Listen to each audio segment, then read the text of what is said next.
వందే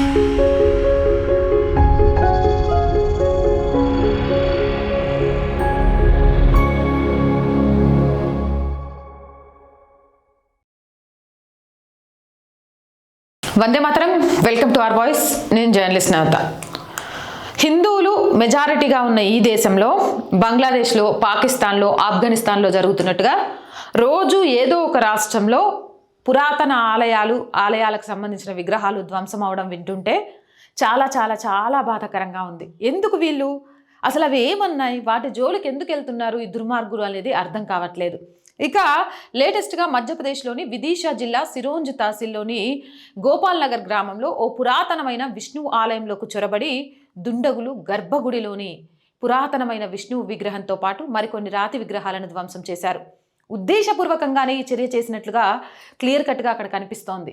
ఇక పురావస్తు శాఖతో నడుపుతున్న ఈ మందిరానికి గణనీయమైన మతపరమైన చారిత్రక ప్రాముఖ్యత కలిగి ఉంది. వీళ్ళు దాడి చేసే ప్రతి ఆలయం కూడా చారిత్రక ప్రాముఖ్యత కలిగిన ఆలయాలనే ధ్వంసం చేస్తున్నారు. మీకు తెలుసా, పురాణపూలు మొన్నకు సంబంధించిన ఆలయం ఏదైతే ఉందో అది ఛత్రపతి శివాజీ గారు అక్కడికి వచ్చి నిలబడిన ప్లేస్. దానికి అక్కడ ప్రాముఖ్యత ఉంది.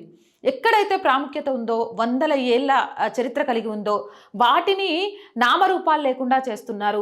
ఇప్పుడు ఆ విగ్రహం ధ్వంసం అవుతా మనం ఏం చేస్తాం, మళ్ళీ కొత్త విగ్రహం కట్టిస్తాం. కానీ అది ఏమవుతుంది, కొత్త విగ్రహంగా ఉంటుంది కానీ పురాతనం దానిలాగా ఉండదు కదా. అంటే మన చరిత్రను తుడిపేయడానికి చాలా పకడ్బందీ ప్లాన్ చేస్తున్నారు. ఈ ఆలయం తెలుసా, దాదాపు 1000 సంవత్సరాల క్రితంది.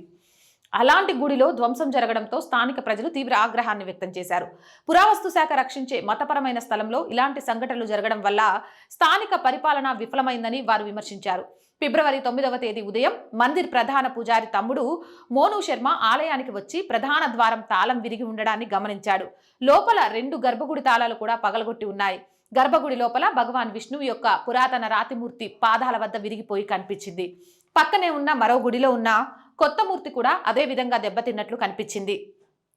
మందిరంలోని ఇతర విగ్రహాలు మరియు వస్తువులు కూడా ధ్వంసం చేయబడ్డాయి. ఒక పెట్టెలో నిల్వ చేసిన బట్టలు, వస్తువులు నేలపై చెల్లాచెదురుగా పడి ఉన్నాయి. దాడి చేసిన వారు విలువైన వస్తువుల కోసం వెతికారని తెలుస్తుంది. చాలా సంవత్సరాల క్రితం పురాతన విగ్రహంలో కొంత భాగం దెబ్బతిన్నదని, దీనివల్ల కొత్త గర్భగుడి నిర్మాణం, కొత్త మూర్తిని ప్రతిష్ఠించడం జరిగిందని, అసలు విగ్రహం అలాగే ఉందని గ్రామస్తులు చెబుతున్నారు. ఈ దాడిలో పురాతన, కొత్త విగ్రహాలు 2 లక్ష్యంగా చేసుకున్నట్లు తెలుస్తోంది. సంఘటన గురించి తెలుసుకున్న గ్రామస్తులు మరియు హిందూ సంస్థల సభ్యులు గుడి వద్ద గుమ్మిగూడి గోపాల్ నగర్ దింకాఖేడ్ రహదారిని దిగ్బంధించి 48 గంటల్లోగా నిందితులను అరెస్ట్ చేయాలని డిమాండ్ చేశారు. మందిరానికి రక్షిత హోదా ఉన్నప్పటికీ అధికారులు నిర్లక్ష్యంగా వ్యవహరించారని ఆరోపించారు. విషయం తెలుసుకున్న పోలీసులు సంఘటనా స్థలానికి చేరుకొని సమగ్ర దర్యాప్తు మరియు త్వరిత చర్య తీసుకుంటామని నిరసనకారులకు హామీ ఇచ్చారు. విదేశ నుంచి వచ్చిన డాగ్ స్క్వాడ్ బృందం సంఘటనా స్థలానికి చేరుకొని తనిఖీలు నిర్వహించి వేలిముద్ర నిపుణులను నేర స్థలాన్ని పరిశీలించడానికి నియమించింది. పోలీసులు ఈ విషయాన్ని అన్ని కోణాల నుంచి దర్యాప్తు చేస్తున్నారని, నిందితులను త్వరలో అరెస్ట్ చేస్తామని ఎస్పీ హామీ ఇచ్చారు. ఇంకేముంది, వాళ్ళు దొరకాలి. ఫస్ట్ దొరికితే వాడు పిచ్చోడు కాకుండా ఉండాలి, లేకపోతే మతిస్థిమితం తప్పి అట్టొచ్చి దేనికోసమో ఎతికినోడై ఉండాలి, లేకపోతే దొంగ అయి ఉండాలి. ఇలాంటివి చెప్పి ఇలాంటి కేసుల్ని క్లోజ్ చేస్తున్నారు. కాబట్టి ఆలయాల మీద, అది చరిత్ర ఉన్న ఆలయాల మీద దాష్టికాలు ఎక్కువ అవుతున్నాయి. ఇలా ఆలయాల మీద దాష్టికాలు జరగకుండా ఉండేందుకు ఖచ్చితంగా కూడా సనాతన ధర్మ బోర్డు అనేది ఏర్పాటు చేయాల్సిన అవసరం ఉంది. ఆలయాల పరిరక్షణ అనేది ప్రభుత్వ కబంధ హస్తాల నుంచి రిలీజ్ చేయాల్సిన అవసరం ఉంది. అవునంటారా, కాదంటారా? మీ అభిప్రాయం ఏంటి? కామెంట్ సెక్షన్లో పెట్టండి. మోర్ వీడియోస్ కోసం ఛానల్ని వెంటనే సబ్స్క్రైబ్ చేయండి. అండ్ రోజు చెప్తుందేనండి, R voice group of channels, R voice, R political, R Sanskriti, ఈ 3 మన ఛానల్స్ ఏనండి. So please subscribe our channels. And content బాగుంది అనిపిస్తే లైక్ చేయండి, షేర్ చేయండి.